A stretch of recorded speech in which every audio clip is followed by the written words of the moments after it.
വന്നതു കണ്ടാളേ നിലമൊരുക്കിയതോരാണേ വെയിലു വന്നേ പാടം തെളിഞ്ഞേ കതിരു നന്നേ കാണണേ.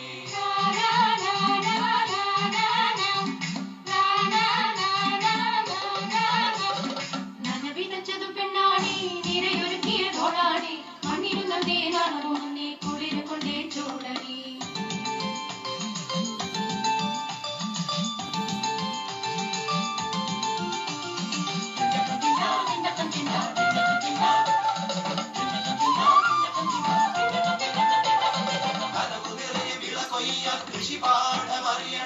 നല്ല വിത്ത് വേണ്ട വളം രോഗകീടമറിയണം.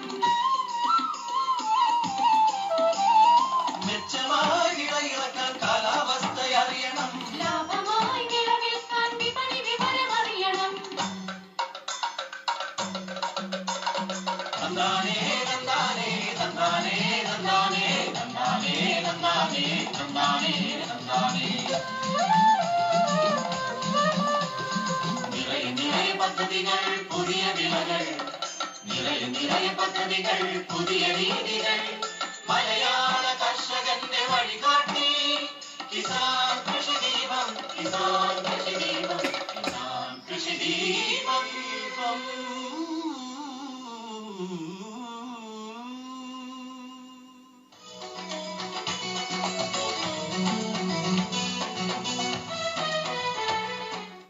നമസ്കാരം. കിസാൻ കൃഷിദീപത്തിന്റെ പുതിയ തലത്തിലേക്ക് എല്ലാ പ്രേക്ഷകരെയും ഞങ്ങൾ സ്നേഹപൂർവ്വം ക്ഷണിക്കുന്നു. ഹൈടെക് കൃഷി കാർഷിക കേരളത്തിന്റെ പുതിയ പ്രതീക്ഷയായി മാറുകയാണ്. ഇത്തിരി മണ്ണിൽ നിന്ന് ഒത്തിരി വിളവ് ലഭിക്കാൻ സഹായിക്കുന്ന കൃഷിരീതിയാണ് ഹൈടെക് കൃഷി.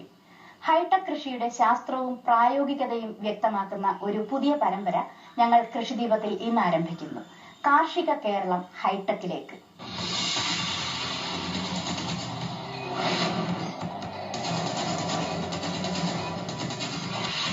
കേരള സംസ്ഥാനത്ത് ഇന്ന് കാർഷിക മേഖലയിൽ നേരിടുന്ന ഏറ്റവും പ്രധാനപ്പെട്ട പ്രതിസന്ധിയാണ് തൊഴിലാളികളെ ആ രംഗത്ത് ലഭിക്കാത്തതും പുതിയ തലമുറ ഈ രംഗത്തേക്ക് വരാത്തതും.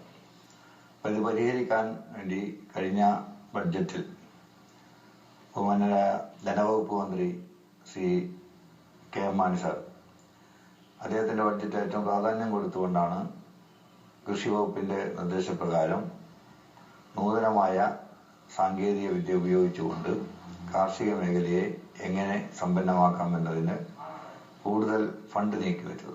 അതിന്റെ ഭാഗമായിട്ട് ഓരോ പഞ്ചായത്തിലും ഹൈടെക് ഫാമുകൾ തുടങ്ങുക എന്നതാണ് ലക്ഷ്യം.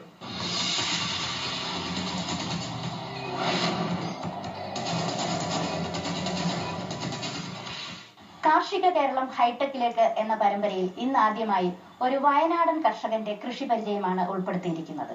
ഹൈടെക് കൃഷിയിൽ മുൻപേ നടന്ന ഡിഗോൾ എന്ന യുവ കർഷകൻ.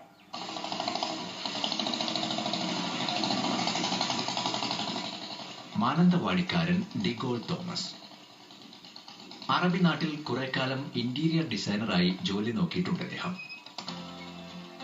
അവിടെ വെച്ചാണ് ഹൈടെക് കൃഷിയെക്കുറിച്ച് ഡിഗോൾ അറിഞ്ഞത്. മരുഭൂമിയായ അറബി നാട്ടിൽ കൂടാരത്തിനുള്ളിലെ മരുപ്പച്ചയായി ഹൈടെക് കൃഷിയിടങ്ങൾ. പൂത്തുലയുന്ന പുഷ്പവസന്തമുണ്ട്. താരിലക്കടിയിൽ താരുണ്യം നീട്ടുന്ന പഴങ്ങളുടെ മധുരമുണ്ട്. കുലകുലയായി പടർന്നു വളരുന്ന തക്കാളിപ്പഴങ്ങളുടെ സ്നിഗ്ധതയുണ്ട്. പച്ചിലത്തഴപ്പിൽ ഭക്ഷണം നിറയ്ക്കുന്ന ഇലക്കറികളുടെ പൊലിമയുമുണ്ട്. ഇതൊക്കെ കണ്ട ഡിഗോളിന്റെ ചിന്ത കടൽ കടന്നു. മണലാരണ്യത്തിൽ കാണുന്ന ഈ ഹരിത വിപ്ലവം തന്റെ നാട്ടിലും പകർത്താമല്ലോ. കൃഷിയുടെ അനുകൂല ഘടകങ്ങളെല്ലാമുള്ള ദൈവത്തിന്റെ സ്വന്തം നാട്ടിൽ ഇതിലും കൂടുതൽ വിളവ് കിട്ടുകയും ചെയ്യും. ഈ ചിന്തയുടെ ഫലമായി ഡിഗോൾ നാട്ടിൽ മടങ്ങിയെത്തി. വീട്ടുകാരുമായി തന്റെ ആഗ്രഹം ചർച്ച ചെയ്തപ്പോൾ അവരും സമ്മതം മൂടി. 1.5 വർഷം മുമ്പ് മാനന്തവാടിയിൽ വീടിനടുത്തായി ഹൈടെക് കൃഷി ആരംഭിച്ചു. നമ്മുടെ നാട്ടിലെ ഏറ്റവും വലിയ പ്രശ്നം, അതായത് ഒരു 3000 mm മഴ നമുക്ക് കിട്ടുന്നുണ്ടെങ്കിലും ആ മഴ ഏറ്റവും അനുഗ്രഹമായിട്ട് കാണേണ്ട മഴേനെ നമ്മൾ പലപ്പോഴും അതൊരു ശാപമായിട്ട് കാണുന്ന സിറ്റുവേഷൻ ആണ് നമ്മുടെ നാട്ടിലുള്ളത്. അപ്പം ഈ മഴയെന്ന് രക്ഷിച്ചുകൊണ്ട് ഒരു ക്രോപ്പിനെ ചെയ്തു എടുക്കുക എന്നുള്ളതാണ് നമ്മുടെ നാട്ടിലെ ഏറ്റവും വലിയ ബുദ്ധിമുട്ടും. അപ്പൊ അങ്ങനെ ആലോചിച്ചപ്പോഴാണ് ഈ പോളി ഹൗസുകൾ വന്നത്. പോളി ഹൗസിൽ നമുക്ക് കൃഷി ചെയ്യാമെന്ന് മനസ്സിലാക്കിയത്. പ്രിസിഷൻ ഫാമിംഗ്, സംരക്ഷിത കൃഷി എന്നിവയുടെ ആശയങ്ങൾ നമ്മുടെ നാടിന് ഇണങ്ങും വിധം സംയോജിപ്പിച്ചാണ് ഡിഗോൾ ഹൈടെക് കൃഷി ചെയ്യുന്നത്. 3.5 മീറ്റർ പൊക്കത്തിൽ GI പൈപ്പുകൾ നാട്ടി. അതിനു മീതെ അൾട്രാ വയലറ്റ് രശ്മി കടക്കാത്ത പോളിത്തീൻ ഷീറ്റ് വിരിച്ചു. തണൽ ആവശ്യമുള്ള വിളകൾക്കായി തണൽ വലകൾ നിവർത്തി. തണൽ ആവശ്യമില്ലാത്ത വിളകൾ വളർത്തുമ്പോൾ ഈ വലകൾ മടക്കി വയ്ക്കാനും സൗകര്യമൊരുക്കി.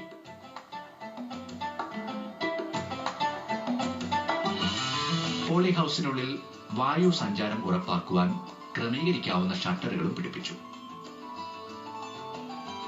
ഉള്ളിലെ അന്തരീക്ഷത്തിന്റെ ഈർപ്പം ചിട്ടപ്പെടുത്തുന്നതിന് ഫോഗറുകൾ ഞാത്തിയിട്ടു. മണ്ണ് നന്നായി ഉഴുത് നിരപ്പാക്കി. ഒന്ന് നനച്ച് ഷട്ടറുകൾ അടച്ച് സൂര്യതാപീകരണത്തിന് വിധേയമാക്കി. ഈ സമയത്ത് പോളി ഹൌസിനുള്ളിൽ രൂപപ്പെട്ട ഉയർന്ന ഊഷ്മാവിൽ മണ്ണിലെ കളകളും കീടങ്ങളും എല്ലാം നശിച്ചു. എന്നിട്ട് ചാണകം, ട്രൈക്കോഡെർമ, ഊമി, വേപ്പിൻ പിണ്ണാക്ക് എന്നിവ നിരത്തി മണ്ണ് പരുവപ്പെടുത്തി.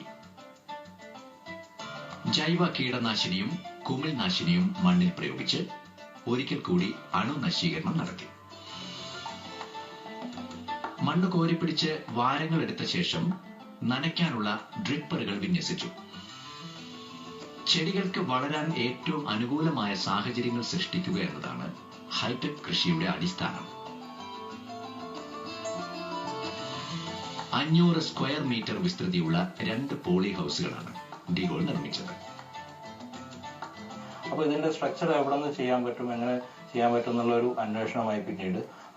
അപ്പോൾ ഇന്ന് ഏറ്റവും നന്നായിട്ട് പോളി ഹൗസുകൾ ചെയ്തിട്ടുള്ള ധർമ്മപുരി, ഹൊസൂർ ഡിസ്ട്രിക്റ്റുകളിൽ അവിടെയൊക്കെ വിസിറ്റ് ചെയ്തു. അതേമാതിരി പാലക്കാട് പെരുമാട്ടിയിൽ പോയി കണ്ടു. അവിടെയൊക്കെ കണ്ട് ഒരുപാട് സ്ട്രക്ചറുകളെ കുറിച്ച് പഠിച്ചു, മനസ്സിലാക്കി. അതിന് ശേഷമാണ് ഞാൻ ഈ ഒരു സ്ട്രക്ചർ ഇവിടെ ഇംപ്ലിമെന്റ് ചെയ്തത്. ഇത് ഞാൻ ചെയ്തത് ഹൊസൂറിന് ഡയറക്റ്റ് ആൾക്കാരെ കൊണ്ടുവന്ന് അവിടെ നിന്നുള്ള എക്സ്പെർട്സിനെ കൊണ്ടുവന്നിട്ട് അവരെ കൊണ്ടാണ് ഈ ഒരു സ്ട്രക്ചർ ഞാനിവിടെ ഇംപ്ലിമെന്റ് ചെയ്തത്.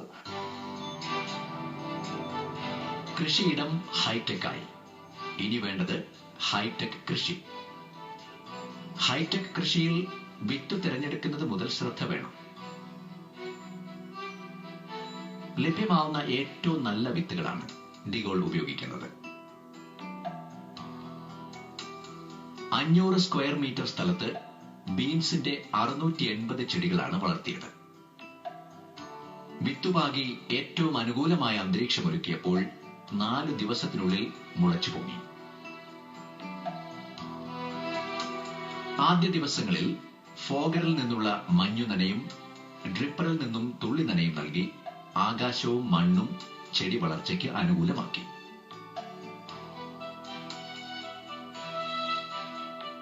മേലെ മാനത്ത് പോളിത്തീൻ ഷീറ്റിന്റെ കുടയുള്ളതിനാൽ മഴയുടെയും വെയിലിന്റെയും കഠിനതയും അനുഭവപ്പെടില്ല. കീടങ്ങളുടെയും രോഗാണുക്കളുടെയും ഉപദ്രവമില്ല. അനുകൂലമായ സാഹചര്യങ്ങളിൽ ചെടികൾ വളരെ വേഗം വേരു നീട്ടി ഇല നീട്ടി വളർന്നു.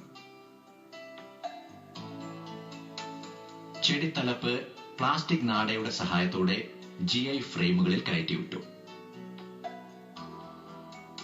കുറഞ്ഞ തോതിൽ ദിവസവും വളം നൽകണമെന്നത് ഹൈടെക് കൃഷിയുടെ മറ്റൊരു പ്രമാണമാണ്. വെള്ളത്തിൽ അലിയുന്ന രാസവളങ്ങളാണ് ഇതിനുപയോഗിക്കുന്നത്. കൃത്യമായ തൂക്കത്തിൽ വളങ്ങളെടുത്ത് വെള്ളത്തിൽ ലയിപ്പിച്ച ശേഷം ജലസേചന പൈപ്പിലേക്ക് കടത്തിവിടുന്നു. നനയ്ക്കുന്നതിനൊപ്പം വളപ്രയോഗവും ഇതുവഴി സാധ്യമാകുന്നു. ഒരു വെടിക്ക് 2 പക്ഷി, അതും കൂലിച്ചെലവില്ലാതെ. നനയ്ക്കുന്നതിന് കിണർ വെള്ളം ഉപയോഗിക്കുന്നു. കൂടാതെ പോളി ഹൌസിന് മീതെ പെയ്തു വീഴുന്ന മഴവെള്ളം ഒരു സിൽപോളിൻ കുഴിയിൽ ശേഖരിച്ചും പ്രയോജനപ്പെടുത്തുന്നുണ്ട്. ടാങ്കിൽ പമ്പ് ചെയ്തെത്തിക്കുന്ന വെള്ളം പൈപ്പിലൂടെ തിരിച്ച് തുള്ളിനന നടത്തുന്നു. ഒരു മഴക്കാലത്ത് ശേഖരിക്കുന്ന മഴവെള്ളം ഒരു വർഷം മുഴുവൻ ഈ കൃഷിക്ക് ഉപയോഗിക്കുവാൻ തികയുമെന്ന് ഡിഗോൾ പറയുന്നു.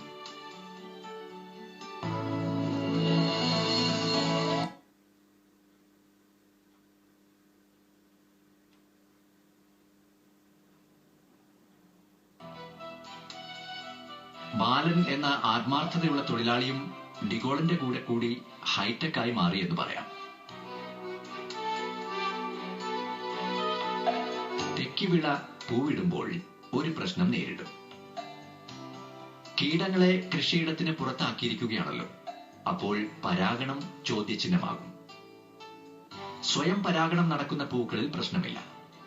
എന്നാൽ കീടങ്ങളുടെ സഹായത്തോടെ പരാഗണം നടക്കുന്ന വിളകളിൽ കായ്പിടുത്തം നടക്കില്ല.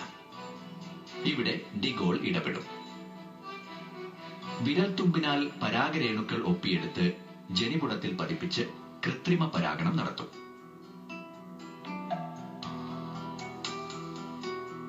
പപ്പയ്ക്കൊപ്പം നടന്ന് മകൻ അലക്സാണ്ടറും ഈ കൃത്രിമ പരാഗണ രീതി വശമാക്കി കഴിഞ്ഞു. ഞൊടിയിടയിൽ പരാഗണം നടത്തുന്ന കൈത്തഴക്കവും ഇവന് വശമായി കഴിഞ്ഞു. സ്വയം പരാഗണം നടക്കുന്ന വിളകളിൽ പോലും കൃത്രിമ പരാഗണത്തിലൂടെ വിളവ് കൂട്ടാമെന്ന് ഡിഗോൾ അനുഭവ സാക്ഷ്യം നിരത്തി.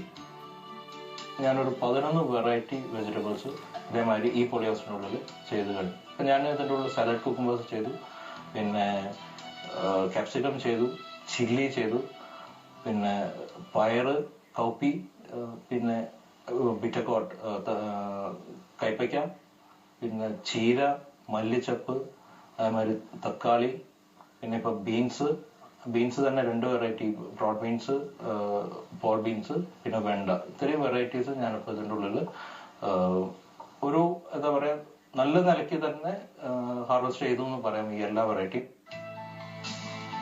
ഇപ്പോൾ ഡിഗോളിന്റെ ഹൈടെക് ഫാമിൽ 4 വിളകളാണുള്ളത്. ബ്രോഡ് ബീൻസ്, പോൾ ബീൻസ്, തക്കാളി, വെണ്ട. Agriculture is A gambling with monsoon എന്ന് പരാതി പറയുന്ന പതിവ് കർഷകനിൽ നിന്ന് ഡിഗോളിന്റെ കൃഷിയിടം വ്യത്യസ്തമാവുന്നു. ഇവിടെ പൂ പൊഴിക്കാൻ മഴയെത്തില്ല, പൂ കരിക്കാൻ വെയിലും എത്തില്ല, കായ് കുത്താൻ കീടങ്ങളുമില്ല. അതിനാൽ കേടില്ലാത്ത ഫലങ്ങളുടെ നിറവിളയ്ക്ക് പോളി ഹൗസുകൾ സാക്ഷിയാവുന്നു. വിളവെടുപ്പിന് കൂടുതൽ പണിക്കാരെ വിളിക്കാറുണ്ട്.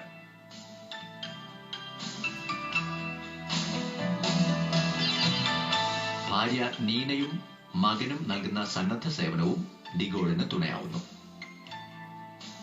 1000 സ്ക്വയർ മീറ്റർ സ്ഥലത്തുനിന്ന് 6 ടൺ ബീൻസും 12 ടൺ സലാഡ് വെള്ളരിയും 6 ടൺ തക്കാളിയുമാണ് ഡിഗോൾ വിളവെടുത്തത്. 1000 സ്ക്വയർ മീറ്റർ എന്നത് 25 സെന്റിന് തുല്യമാണ്. 1/4 ഏക്കർ മണ്ണിൽ നിന്ന് ഒരു സീസണിൽ ഇത്രയും വിളവ് നേടാനാവുമോ എന്ന് മറ്റുള്ള കർഷകർ ഉത്തരം നൽകട്ടെ.